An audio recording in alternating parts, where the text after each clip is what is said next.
nicht so viel Chips, isst nicht immer nur Pommes frites, isst ganz viel Salat und isst auch viel Spinat, weil's dir dann viel besser geht. Ja, alle starken Piraten essen viel Tomaten.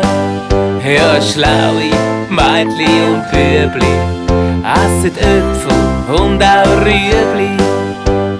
Iss mal etwas Gesundes, iss nicht so viel Chips, iss nicht immer nur Pommes frites, iss ganz viel Salat und iss auch viel Spinat, weil's dir dann viel besser geht. Ja, alle starken Piraten essen viel Tomaten.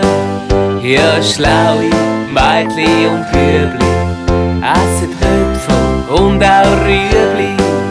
Ja, isst nicht immer nur Schoki, trink Wasser anstatt Goki. Und es sagt, hau mi so mi. Iss Äpfel und Peperoni. Ich habe eben nur gern frische Früchte. Bananen, Birnen, Mandarinli, Orangen. Und feines Gemüse erst. Frische Rüebli, Gurken und Cherrytomaten. Cherrytomaten sind ja so rot wie deine Hose, Benno. Ja, klar. Ich esse jeden Tag Früchte, so viel ich mag.